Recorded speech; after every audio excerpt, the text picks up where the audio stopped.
So hello everyone, my name is Altamash Shaikh. आज हम FIFO का लेक्चर नंबर 2 सॉल्व करने जा रहे हैं, जहां पे हम फीफो को एक बार और अच्छे से देखेंगे, एक सम्स को और करेंगे और एक एक्स्ट्रा पॉइंट इसमें कवर करेंगे। तो वीडियो को एंड तक देखना। वो जो एक्स्ट्रा पॉइंट है वो हमको फीफो कंप्लीट करने के बाद सॉल्व करना है और पेपर में वो सवाल को क्वेश्चन को पॉइंट पूछा जाता है, तो वीडियो को गौर कर देखना। एक बार फीफो का इंट्रो ले लेते हैं। आपको ये फॉर्मेट पता ही है, लेक्चर नंबर 1 में हमने देखा था कि सर रिसीप्ट साइड पे रिसीप्ट साइड पे हम परचेज लिखते हैं, रिसीप्ट साइड पे हम परचेज लिखते हैं, इशू पे हम सेल्स लिखते हैं, राइट। और जो बच गया वो हमारा बन जाता है बैलेंस।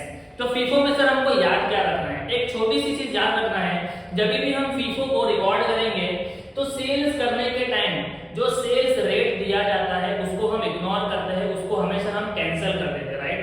ओके, तो सेल्स रेट को हम हमेशा क्या करेंगे? इग्नोर करेंगे। चाहे हम फीफो कर रहे हो, चाहे हम सेकंड मेथड यानी WAC जो मैंने आपको अभी कराया नहीं है, पहले हम अच्छे से फीफो करेंगे। फीफो पे हम कम से कम 4 से 5 क्वेश्चन को सॉल्व करेंगे ताकि फीफो के हर डाउट्स, हर एक्स्ट्रा पॉइंट हम क्लियर कर सकें। ओके, स्टार्ट करते हैं। तो आज है क्वेश्चन नंबर 2। ओके, तो मैंने आपको बताया था, मैं आपको मनन प्रकाशन से पढ़ा रहा हूं। तो बच्चे अगर मनन प्रकाशन को फॉलो करें ज्यादा बेटर है। चाहे आप यूनिवर्सिटी से पढ़ रहे हो, चाहे आप कॉलेज से पढ़ रहे हो, आप ये बुक रिफर कर सकते हो। ओके, क्वेश्चन स्टार्ट करने से पहले आपको बता दूं कि हमको यहाँ पे परचेज और सेल्स की जो एंट्री करनी है वो सारी एंट्री असेंडिंग में होनी चाहिए, मैंने आपको बताया था। तो हम क्वेश्चन को पहले रीड करेंगे और चेक करेंगे कि सारी एंट्री असेंडिंग में है या नहीं है। Calculate by FIFO method and weighted average cost of inventory valuation the cost of goods sold and value of closing inventory from the following data। देखो बच्चों, आपको यहाँ पे बोला है FIFO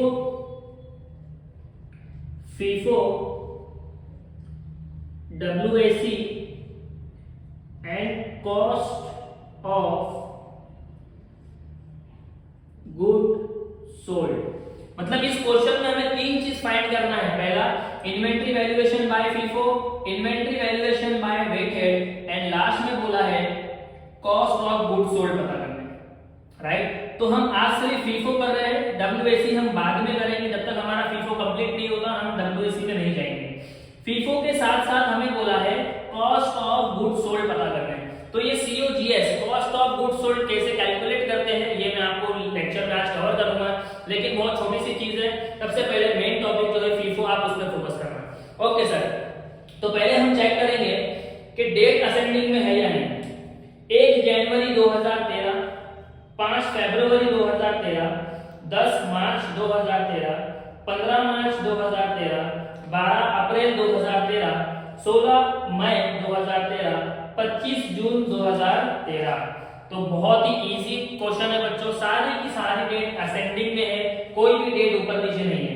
ओके, तो अगर डेट असेंडिंग में है तो फौरन हम क्या करेंगे? पोस्टिंग स्टार्ट करेंगे। चलो स्टार्ट करते हैं। 1 जनवरी को क्या दिया हुआ है? Transaction opening stock. तो कल मैंने आपको बताया था लास्ट लेक्चर में कि सर ओपनिंग स्टॉक को हम कहां लिखते हैं? सीधा बैलेंस में, ना वो परचेज में जाता है ना वो इशू में जाता है। ओपनिंग स्टॉक हमेशा कहां लिखा जाता है? बैलेंस में।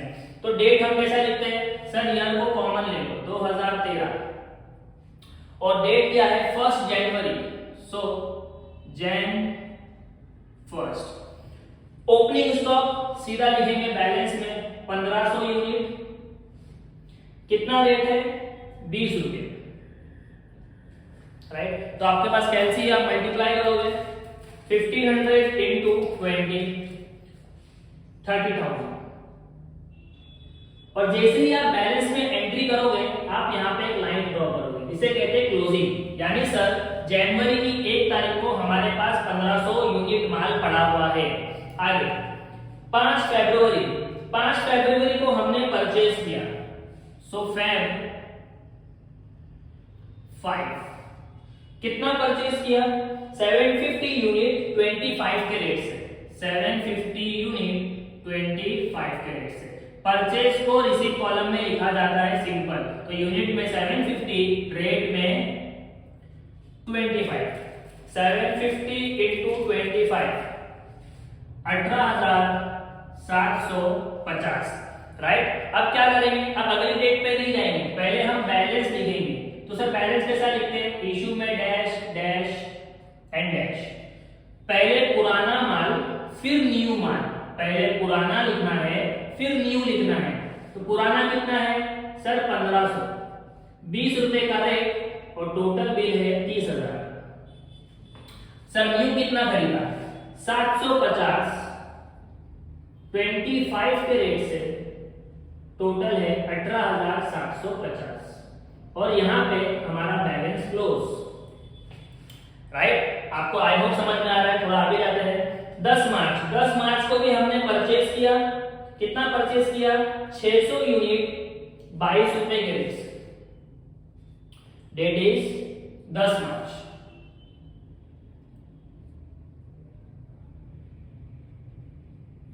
मार्च 10, 600 यूनिट हमने परचेज किया है 22 रुपए के रेट से। So 600 into 22, 13,200। अब इसका बैलेंस लिखेंगे, तो आप लोग बताओ सर बैलेंस कैसा लिखेंगे। सर पहले पुराना लिखना है फिर न्यू लिखना है, वेरी गुड। तो 1500, 750 एंड देन 600, 20, 25 एंड 22, 30,000, 18,750, 13,200। Okay, March 10 complete. नेक्स्ट क्या दिया हुआ है 15 मार्च। 15 मार्च को फोकस करना बच्चों, 15 मार्च में हमने सेल्स किया है, वेरी इंपॉर्टेंट। सेल्स के टाइम पे थोड़ा फोकस करना है आपको। मार्च 15 हमने किया है सेल्स। सेल्स रिकॉर्ड होता है इशू में। देखो अब क्या होता है ना, सेल्स उसने मांगा है 1800, कितना मांगा है 1800, राइट। और रेट क्या बोला है सर 30 रुपया। तो यहाँ पे आपको हमारा फर्स्ट लेक्चर याद रखना है। सर फर्स्ट लेक्चर में क्या सीखा था कि सेल्स का रेट हम इग्नोर करते हैं, उसे कभी भी फीफो फॉलो नहीं करता है। हम यहाँ पे रेट सेल्स रेट में नहीं बेचेंगे, हम कौन से रेट में बेचेंगे, जिस रेट में हमने परचेज किया होगा, राइट। तो सेल्स रेट क्वेश्चन में जितने भी दिए हुए हैं सबको आप पेंसिल से क्रॉस कर दो, गलती से भी नहीं लिखना। हाँ, अब कस्टमर ने बोला मुझे 1800 चाहिए, तो फीफो क्या बोलता है सर पहले आपके पास टोटल 3 तरह के यूनिट्स है, 3 तरह के। पहले यूनिट में 1500 है, दूसरे में 750 है और तीसरे में 600 यूनिट है। कस्टमर की डिमांड कितनी भी हो, 1000, 2000, 5000, 1, 2, हम हमेशा पहले फर्स्ट वाले को बेचेंगे, फर्स्ट वाले को बेचेंगे। FIFO first in first out, FIFO बोलता है फर्स्ट इन फर्स्ट आउट, जो पहले आया उसको पहले बेचो। तो सर फर्स्ट में 1500 है, इसको देना 1800 है, तो कोई टेंशन की बात नहीं है, हम पहले 1500 देंगे उसको, राइट। तो हमको यहाँ पे लिखना है 1500 20 के रेट से 30,000, राइट। तो 1800 में से 1500 आपने दे दिए, अभी 300 और देना है, तो सेकंड वाले में से हम क्या देंगे उसको 300 देंगे। तो सेकंड का रेट है 25। सर बच्चे बोलते हैं कि उसको 1800 चाहिए था, हमने चलो पहले 1500 दिया 20 के रेट से, फिर 300 दिया 25 के रेट से। तो यहाँ पे हम अपने रेट से क्यों बेच रहे हैं, और दूसरी चीज जिस रेट में खरीदा उसी में कैसे बेच सकते हैं, बिजनेस ऐसे नहीं होता है।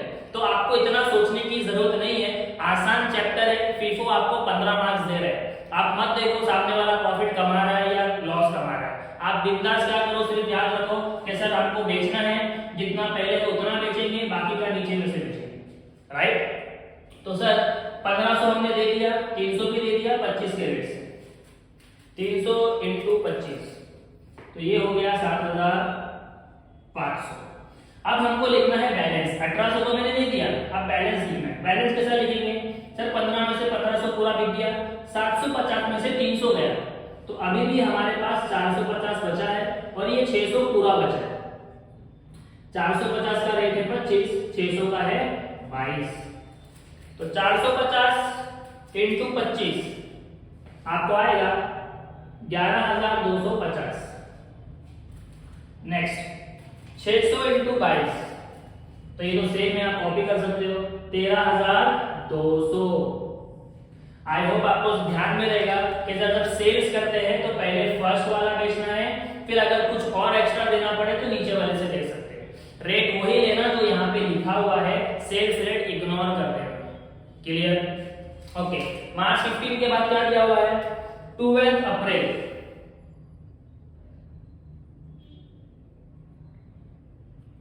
अप्रैल 12 में क्या किया हमने बच्चों?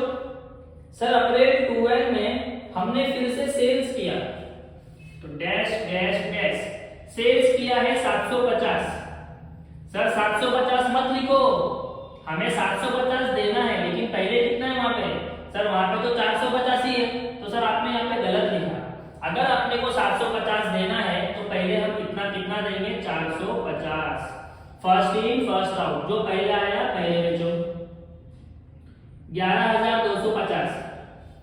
अब मुझे देना था 750, मैंने दिया 450, 300 और देना है। सर 300 कहां से देंगे? 300 हम उसके नीचे वाले बोली से देंगे, जिसका रेट है 22 रुपया, राइट? तो 300 इंटू 22, ये हो गया 6,600। अब बच्चों बैलेंस कैसा लिखेंगे? सर 450 पूरा बेच दिया, 600 में से 300 बेच दिया, तो बचा कितना? 300 22 के रेट से 6,600। अप्रैल 12 की एंट्री हो गई। अप्रैल 12 के बाद मई 16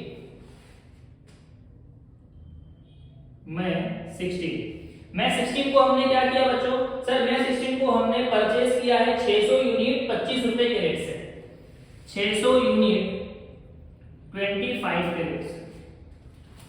तो 600 into 25, 15,000। Dash dash dash balance. Sir balance कैसा लिखेंगे? पहले पुराना वाला फिर न्यू वाला। पुराना कितना है बच्चों? सर 300 22 रुपए के रेट से 6,600। उसके बाद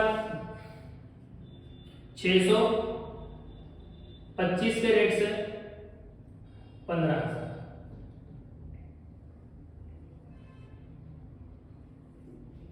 राइट? तो आई होप आपको फीफो आसान लग रहा है, सिर्फ परचेज और सेल्स करना है और बैलेंस लिखते जाना। राइट? मैं कोशिश करूंगा आपको, अभी आपका शायद पेपर है 10 मार्च से FY बीकॉम और फर्स्ट ईयर के सारे बच्चों का जो यूनिवर्सिटी से दे रहे हैं, तो मैं कोशिश करूंगा कि आपको एटलीस्ट पेपर तक, अभी 4 से 5 दिन बचे हुए हैं, कि 2 चैप्टर में ऑनलाइन आप वीडियो अपलोड कर दो यूट्यूब पे, ताकि आप एटलीस्ट अकाउंट्स के पेपर में 50% मार्क्स से पास हो सको।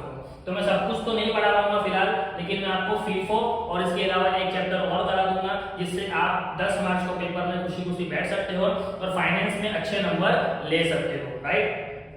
ओके। मई 16 के बाद जून 25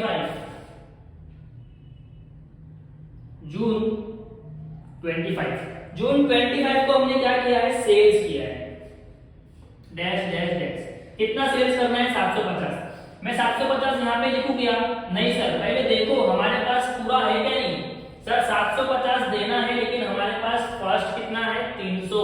तो first in first out, first in first out कितना? 322। तो ये हो गया। सर देना था 750, आपने दिया सिर्फ 300, तो कितना और देना है? 450 और देना है। क्या मेरे पास 450 है? हाँ सर, इसमें से आप दे दो। तो 450 इंटू 25, 11,250। देखो मैंने 750 बेचा, लेकिन टुकड़ों में बेचा। क्यों सर? मेरे पास फर्स्ट 300 था और उसके बाद मेरे को 450 यहां से लेना पड़ा। ओके। नेक्स्ट क्या दिया हुआ है? एंड। अब हम इसका बैलेंस लिखेंगे। 300 पूरा चला गया, 600 में से 450 बेच दिया, बचा कितना बच्चों? सर 150 बचा। तो 150 इंटू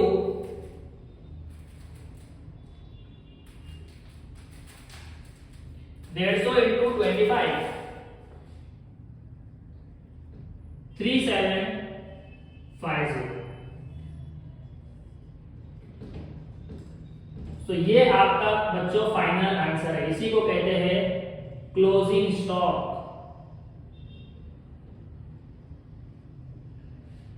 बस फीफो से हमें यही फाइंड करना होता है कि परचेज और सेल्स करने के बाद आखिरी में हमारे पास कितना बचा। इसके बाद कोई डेट नहीं है, तो हमारा फाइनल आंसर यही है। अब बताओ इसमें मैं आपको क्या और सिखाऊं, राइट? इससे इजी चैप्टर आपके एफआई बीकॉम के पूरे फाइनेंशियल अकाउंट्स में नहीं है। आपको फीफो पढ़ना है। फीफो आपको पेपर में 15 मार्क्स के लिए कम से कम पूछेगा, 15 मार्क्स।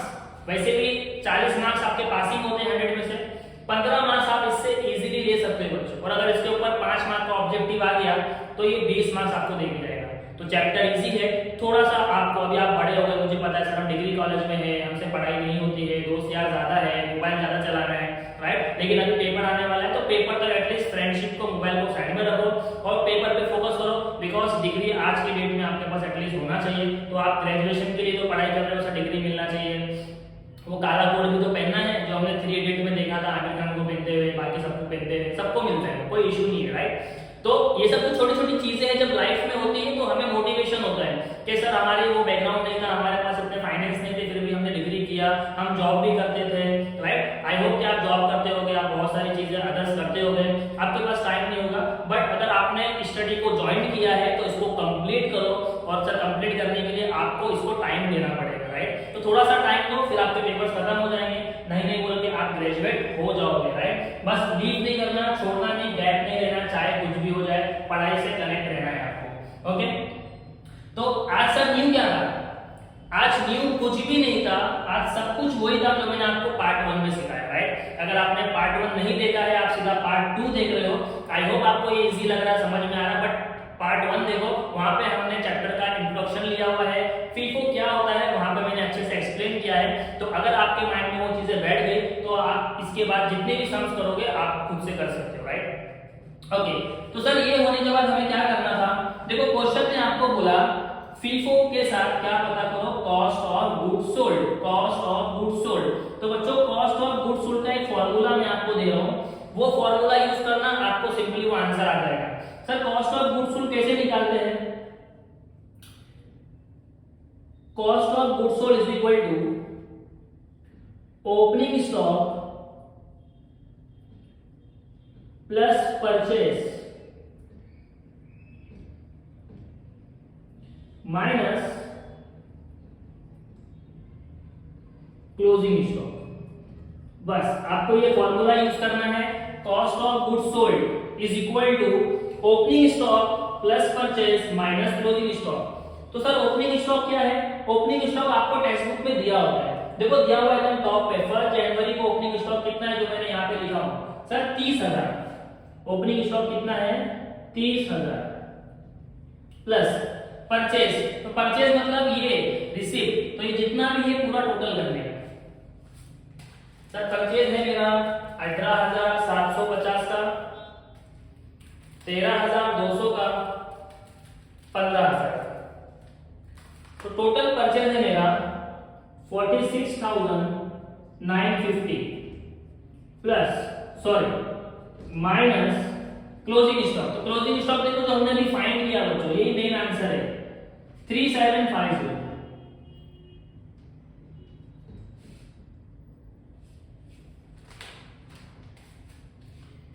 30,000 plus 46,950 minus 3750, 73,200, right? तो बच्चों फीफो के अंदर तो कोई चीजें नहीं एटलेस थी, बट अलग से कैलकुलेशन आया हुआ था कॉस्ट ऑफ गुड्स सोल्ड का, जिसका फॉर्मूला है opening stock plus purchase minus closing stock. और ये पेपर में टीवाई बीकॉम के पेपर में 2003 में पूछा गया क्वेश्चन है। तो आप जब भी फीफो सॉल्व करोगे ध्यान से पढ़ना कि ये कॉस्ट ऑफ गुड्स सोल्ड पूछा तो नहीं, क्वेश्चन आपको साफ लिख के देगा। देखो आपके टेबल के ऊपर साफ लिखा हुआ है calculate bye FIFO method and weighted average cost of inventory valuation, comma the cost of goods sold, cost of goods sold, यानी आपको इसके बारे में पूछा है तो आपको ये फॉर्मूला लगाना है। अगर आपने सिर्फ यही किया और पेपर में ये सॉल्व करना भूल गए तो एग्जामिनर हो सकता है इसके 2 मार्क्स कम से कम काटे, यानी 13 मार्क्स इसके और 2 मार्क्स 15 मार्क्स के लिए टोटल हो इस वीडियो को लाइक करो, अपने फ्रेंड्स को शेयर करो और सब्सक्राइब करो। जैसे आपका सब्सक्राइब होता है तो थोड़ा सा मोटिवेशन मुझे भी मिल जाता है और मुझे वीडियो बनाने के लिए और इंकरेजमेंट मिलता है, राइट। तो आपको क्या करना है, इस वीडियो को अपने फ्रेंड्स को भी शेयर करना है। Thank you so much for today and best of luck for